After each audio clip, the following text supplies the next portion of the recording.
Olá, irmãos e irmãs, que a graça e a paz de Jesus esteja sobre você.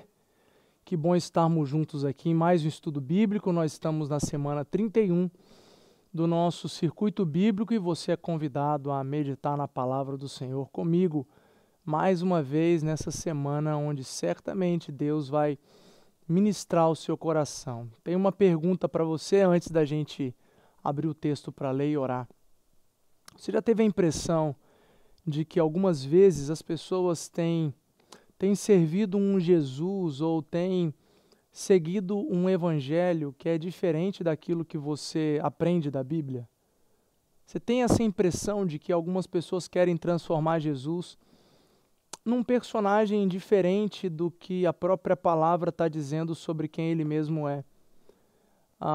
Se você tem essa impressão, se você sente isso de vez em quando, eu quero convidar você a ficar comigo nos próximos minutos, porque é sobre isso que a gente vai conversar agora, um outro Jesus, ou na verdade uma tentativa de apresentarem para nós um outro Jesus ou um outro evangelho. Ora comigo nesse instante, pede ao Espírito Santo de Deus que conduza a nossa conversa aqui, que seja um tempo abençoador para vocês e para cada pessoa que tiver o privilégio de partilhar dessa palavra, dessa mensagem bíblica nesse momento. Ora comigo. Senhor Deus, muito obrigado pela sua presença e pelo seu cuidado diário. Obrigado porque o Senhor é Deus. Obrigado porque o Senhor é o nosso Deus, é o nosso Senhor. Obrigado porque cada dia que passa, Pai, a gente só pode dizer muito obrigado. Obrigado por cada detalhe, por cada precioso detalhe que o Senhor exerce sobre nós.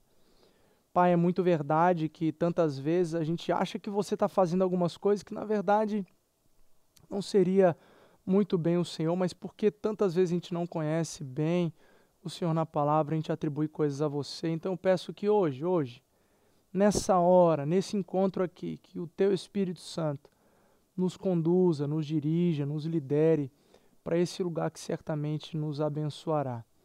Pai, onde a Bíblia é aberta, o sobrenatural acontece, então age de maneira sobrenatural agora, em nome de Jesus. Amém. Amém. Vamos lá. 2 Coríntios capítulo 11. 2 Coríntios capítulo 11. A gente vai ler versículos de 1 até o 4, tá bom? Paulo escrevendo: eu espero que vocês suportem um pouco da minha insensatez. Sim, por favor, sejam pacientes comigo. O zelo que tenho por vocês é um zelo que vem de Deus. Eu os prometi a um único marido, Cristo, querendo apresentá-los a Ele como uma virgem pura. O que receio e quero evitar é que, assim como a serpente enganou Eva com astúcia, a mente de vocês seja corrompida e se desvie da sua sincera e pura devoção a Cristo. Pois se alguém lhes vem pregando um Jesus que não é aquele que pregamos, ou se vocês acolhem um espírito diferente do que acolheram, ou um evangelho diferente do que aceitaram, vocês o toleram com facilidade. Todavia, deixa eu ler até o versículo 6. Todavia, não me julgo nem um pouco inferior a esses super apóstolos. Eu posso não ser um orador eloquente, contudo tenho conhecimento. De fato, já manifestamos isso a vocês em todo tipo de situação. Ok, a gente leu agora de versículo 1 até o versículo 6 do capítulo 11 de 2ª carta de Paulo aos Coríntios. Agora a gente volta dando uma avaliada um pouco mais devagar em cada verso, ou na grande parte deles. Mas antes de tudo, eu preciso te lembrar como era a igreja de Corinto. Era uma igreja relevante, era uma igreja que estava experimentando coisas muito boas, eram pessoas que tinham se convertido aos montes, assim, muita gente foi convertida a essa igreja, muita gente que fazia muitas coisas diferentes antes, muitos pecados, eram pecados muito esdrúxulos, muito populares, assim, as pessoas sabiam o que os outros faziam. E essa igreja começou a experimentar algo muito especial, e quando Paulo estava ausente, ele resolveu escrever essas 2 cartas para essa igreja que já tinha passado desse momento de muita coisa boa em Deus e estava vivendo agora uma grande mistura de muitas coisas e cada um tentando fazer o que achava certo. E ele veio então para disciplinar, para organizar as estruturas da igreja, culto, a maneira como eles deveriam se relacionar e etc. e tal. E aqui é uma grande exortação que Paulo está fazendo àquela igreja, e claro, eu também tomo as palavras de Paulo como pastor nessa igreja e pastor de vocês, para também fazer dessas palavras também uma palavra de exortação à igreja. Nós acabamos de passar pela Páscoa e a gente vê as coisas mais loucas, né? Falando na Páscoa, a gente ouve cada coisa apresentada sobre quem é Jesus e qual o significado de Jesus e por que ele fez o que ele fez e qual é a resposta da igreja nesse sentido, qual é a resposta daqueles que resolvem viver com Deus ou viver ao lado de Jesus, o que elas precisam fazer, se precisam fazer alguma coisa, se não precisa fazer nada. Então assim, a gente ouve muita coisa nesse tempo que a gente precisa parar um pouco, respirar e começar a avaliar onde que a gente se alimenta, qual é a fonte que a gente se alimenta para poder concluir quem é Deus, quem é Jesus, que evangelho é esse que Jesus veio estipular e prometer para as pessoas e estabelecer. Que reino é esse que a gente faz parte? A gente precisa parar um pouquinho para pensar onde é a nossa fonte de alimentação. Por que nós estamos fazendo o que fazemos semanalmente, dominicalmente? Por que você ora onde você ora ou como você ora? Por que você lê a Bíblia? Ou não lê, né? Ou não ora, ou não dominicalmente, ou não nada. Mas é preciso parar um pouquinho para pensar, avaliar o que a gente sabe de Deus e para onde a gente está indo. Definitivamente Jesus Cristo é Deus, ele se fez carne, ele se esvaziou da sua glória e se tornou homem, absolutamente. Ele cresceu como uma criança, teve profissão, por 3 anos ele ministrou, teve seus discípulos, mudou e revolucionou a história da humanidade, morreu na cruz de maneira injusta, sem pecado, cordeiro mudo, por nosso favor, pagou o preço da nossa morte, era a nossa condenação que foi para a cruz. Ao 3º dia ele ressuscitou, ficou ainda alguns dias aqui com seus discípulos e com algumas multidões de discípulos, e depois foi assunto aos céus, e quando ele subiu aos céus, depois em seguida desceu o Espírito Santo, que hoje é Deus em nós, é Deus presente, é Deus resolvendo por vontade própria fazer do nosso coração a sua habitação, a sua casa, a sua morada, o seu templo. Aleluia, louvado seja Deus por isso. Deus vive não entre nós, ele vive em nós e conosco. Essa é a boa notícia do Evangelho. É um reino que já se estabeleceu e se estabeleceu no nosso coração. O reino de Deus chegou, Jesus dizia. O reino de Deus chegou na plenitude dos tempos, porque ele é a pedra que foi rejeitada, ele é a pedra fundamental desse reino. Então ele chega e fala, o reino de Deus chegou, porque ele chegou. E quando o Espírito Santo habita em nós, tudo é transformado, tudo muda, a nossa visão de mundo muda, a nossa visão do que é a prioridade muda, tudo mudou, porque Jesus vive em nós através do Espírito Santo, que é a própria pessoa de Deus. Vamos para o texto?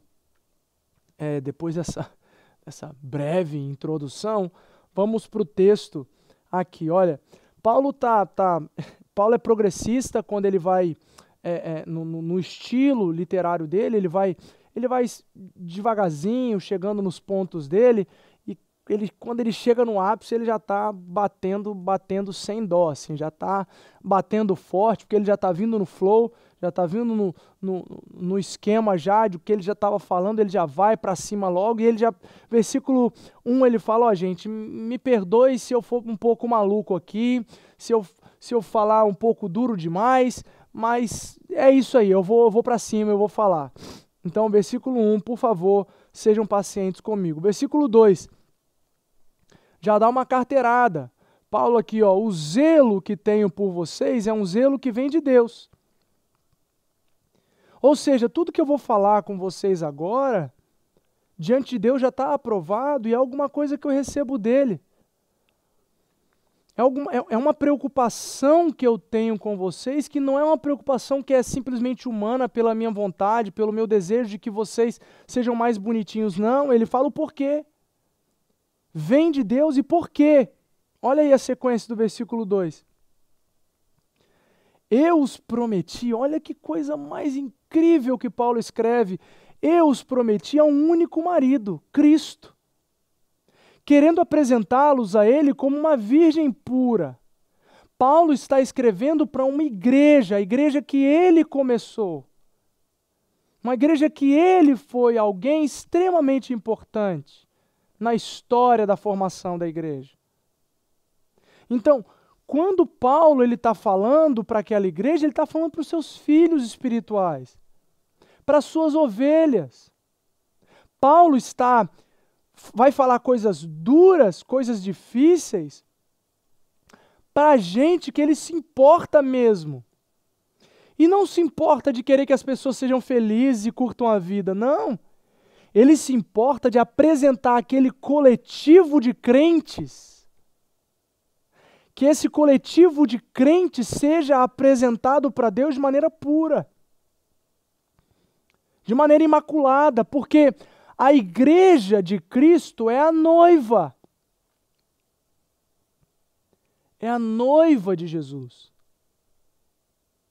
A igreja, a Church of the City, é a noiva de Jesus. Assim como Paulo, a minha preocupação e o meu zelo com a igreja é um zelo de quem quer apresentar para Deus uma noiva pura, uma noiva sem mancha, uma noiva bem preparada. Alguém que Paulo está dizendo que, olha, o que eu quero fazer, o que eu vou falar para vocês é por zelo que vem de Deus, porque no meu chamado com Deus, no meu tratado com Deus, eu prometi que apresentaria vocês, noiva de Colossos, de Coríntios, vocês, noiva, eu prometi para Deus que eu ia apresentar para vocês, para um único noivo, e que vocês só teriam um único marido, que é Jesus Cristo. Desculpa. Então, o que eu vou dizer agora é porque eu quero que vocês sejam melhores, estejam melhor preparados, melhor preparadas para serem essa noiva, essa igreja, que não é um conceito institucionalizado, mas é alguma coisa que é bíblica e que é alguém que se encontrará com o seu noivo no dia da boda. Quero apresentar a vocês a esse Cristo, a esse único marido, como uma virgem pura. Uma virgem pura significa esse lugar de que, durante toda a vida, essa noiva ansiava pelo encontro do noivo. Assim como Paulo desejava que a igreja de Coríntios fosse uma igreja que buscava a Deus por quem Ele é, que buscava se relacionar com Cristo na esperança que encontraria com o seu noivo, eu tenho um desejo igual para essa igreja aqui, para a nossa igreja, para a nossa vida coletiva, para a nossa organização como corpo de Cristo. Eu quero apresentar a vocês, diante da minha responsabilidade com Deus, eu quero apresentar a vocês puros e imaculados por um único marido, Cristo. E esse papel que eu desenvolvo é um papel de tantas vezes aplaudir quando a gente acerta, ou quando você acerta, e está indo super bem. E tem muita gente assim, graças a Deus. Mas também é o dia de quando errar a gente bater um papo também. Sem vergonha nenhuma, muito pelo contrário. É nesse lugar que a gente cresce. Deixa eu aproveitar e dizer uma coisa para você. Igreja não é lugar de faz de conta. A noiva não se prepara assim. A noiva não se prepara fingindo que é virgem. A noiva não se prepara mentindo. A noiva, ela não se prepara se maquiando, ficando muito linda por fora e por dentro não se expondo para que seja tratada e cuidada. Desse jeito a noiva não se prepara, muito pelo contrário. Dessa maneira a noiva se destrói, se corrompe. Então, igreja que não é a reunião, que não é o culto, que não é a célula, a igreja que mora no meu endereço, a igreja que mora no seu endereço, é uma igreja que se vulnerabiliza. É um povo que se expõe. É um povo que não se envergonha de ser quem é com os pecados que tem, para que haja correção e tratamento. Para que haja melhora, para que o Espírito Santo de Deus tenha liberdade de trabalhar. Então, não faz de conta que está tudo bem, sorrindo aqui nas grandes celebrações ou na célula, sendo que está tudo quebrado por dentro, porque isso não faz o menor sentido. Não tem por que isso acontecer, porque não há ninguém aqui. Deixa eu te falar uma coisa. Não há ninguém aqui que é juiz do seu coração. Estamos todos no mesmo barco, tentando melhorar a cada dia. Não tem ninguém superior a ninguém aqui. Só tem gente talvez um pouco mais madura ou madura do que você, que pode caminhar com você com humildade e amor, para cuidar de você, para que daqui a pouco você faça essa função na vida de outra pessoa, pelo amor de Deus.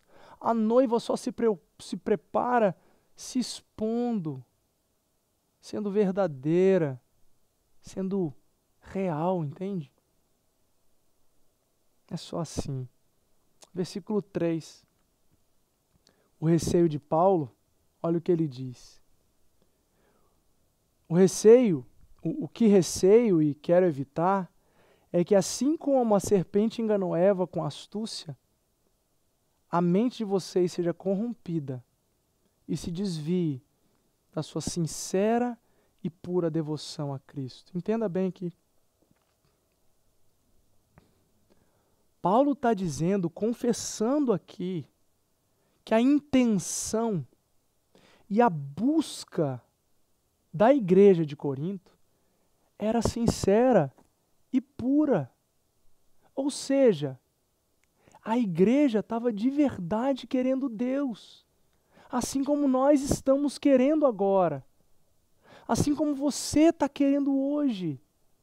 Estamos muito querendo que Deus continue sendo Deus da nossa vida, que Ele se expresse em graça, em misericórdia e principalmente em transformação.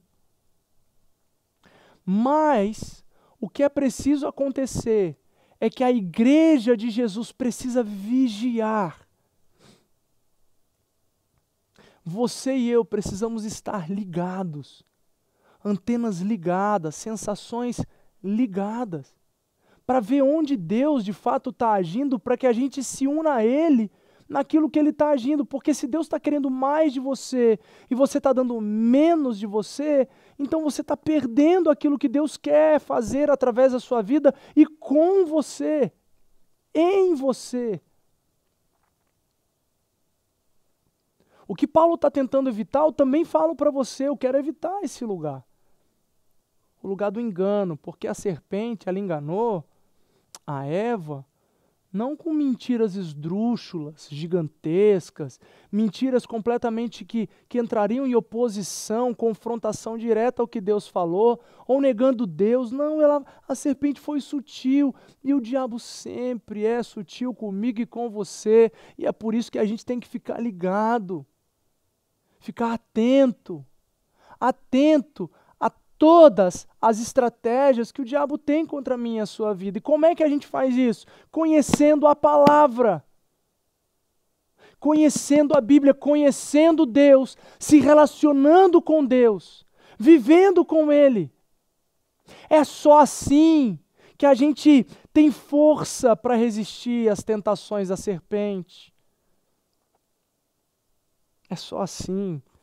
Do contrário, pessoal, irmãos e irmãs, nós seremos presas fáceis e a serpente vai vir com palavras doces e bonitas, não negando abertamente a presença de Deus ou a ordem de Deus, mas acrescentando pequenas vírgulas ou pequenos pontos para nos enganar. A igreja precisa vigiar para que não se corrompa e nem se desvie. Irmãos, que tempo difícil que estamos vivendo, onde as pessoas estão se corrompendo e se desviando de Deus em nome de Deus. A igreja, muitas igrejas, muitos cristãos estão se desviando de Deus em nome de Deus. Estão completamente perdidos e perdidas num Deus criado, num Deus configurado para si, num Deus que é uma mentira. Isso é culpa da serpente? Não é não. A gente pode atribuir algumas categorias de culpa aí, vai. É culpa primeiro dos crentes, de maneira geral, que não têm se levantado para pregar o verdadeiro Jesus, a verdadeira palavra, o verdadeiro Deus, sem medo, com ousadia, sem fazer política, mas com coragem, pregando Jesus Cristo, Salvador do mundo e transformador de vidas. A gente pode atribuir também culpa às gerações anteriores que tantas vezes não investiram na gente, não investiram nas próximas gerações. Isso é terrível também. Nós podemos colocar a responsabilidade também, no diabo e nas suas estratégias, para não ficar só no nosso campo aqui. Mas muito especialmente, nós podemos atribuir tudo isso a uma falta de responsabilidade de cada cristão de ter a sua própria relação com Deus através da Bíblia. As pessoas só se corrompem e se desviam de Deus, em nome de Deus até, porque elas não o conhecem como ele se apresenta. Olha o que diz o versículo 4. Pois se alguém lhes vem pregando um Jesus, que não é aquele que pregamos, ou se vocês acolhem um espírito diferente do que acolheram, ou um evangelho diferente do que aceitaram, vocês o toleram com facilidade. É aqui que eu vou me debruçar um pouco mais, e eu encerro com esse verso. Se alguém está apresentando um Jesus Cristo diferente do que a Bíblia diz que ele é, que seja anátema, que seja amaldiçoado. É o que a Bíblia diz. Um outro evangelho que não é o Evangelho de Jesus Cristo, que seja anátema. Um outro espírito que não é o Espírito de Deus, que seja anátema. É o que a Bíblia diz. Irmãos e irmãs, nós precisamos ficar atentos às ciladas que estão diante de nós em todo o tempo. Se a gente não ficar atento, a gente vai acabar fazendo o que Paulo está supondo que pode acontecer. De pessoas que estão tentando apresentar um Cristo diferente, e aí a galera para sentar e ouvir. É o que Paulo está batendo aqui, falando, não, para! Vocês estão recebendo com muita facilidade essa galera. Vocês estão acolhendo. Vocês não podem acolher, não dá para acolher. Então fiquem atentos, vigiem, gente, irmãos e irmãs. Você e eu precisamos conhecer a Bíblia Sagrada. Precisamos saber que evangelho é esse que nós seguimos, que Jesus é esse que estamos seguindo, para que de fato a gente consiga pregar esse Jesus. E sem se desviar de Jesus. Porque se a gente não conhece a Bíblia, não conhece Jesus pela Bíblia, não conhece o Evangelho pela Bíblia, a gente vai acabar aceitando pessoas que vão sentar aqui, à nossa mesa de casa, à nossa mesa de comunhão, falando o que Jesus é, ou o que esse Evangelho é. E como a gente não conhece, a gente vai falar assim, e pronto. A gente não vai... A gente vai acabar compactuando e vai se deixando ouvindo, vai se deixando contaminar por aquelas quase verdades, e que vão desviando a gente do foco. Um outro Jesus? Jamais. Um outro Jesus é não. É Jesus daqui e só daqui. Sabe qual é o meu desejo para a minha igreja? Assim como é o desejo da igreja de Paulo aqui naquela época, é que essa noiva se apresente forte, limpa, pura, uma noiva bem preparada, que conhece, maneja bem a palavra, que se relaciona com Deus na oração, uma igreja que flui nos dons, que sabe por que jejua, uma igreja que busca a Deus por quem Ele é, não busca a Deus para que Deus dê coisas para eles. Não, uma igreja saudável, uma igreja viva, uma igreja rica. Eu sei que a gente está indo para esse lugar, mas eu preciso chamar a sua atenção. Vigie a igreja. Conheça Jesus, não fica atrás de arrepio, de sensações, de coisas boas que Deus pode fazer. Conheça a Deus pela palavra. Porque ninguém vai derrubar você, ninguém vai enganar você. Você vai ser forte como uma rocha, porque afinal você está firmado nela, que é Jesus Cristo. Essa é a minha oração, essa é a minha mensagem para hoje. Eu espero que alcance o seu coração para a glória de Deus, para a exclusividade da honra dele. É a minha oração, o meu desejo, em nome de Jesus. Amém, gente. Amém. Até a próxima. Tchau, tchau.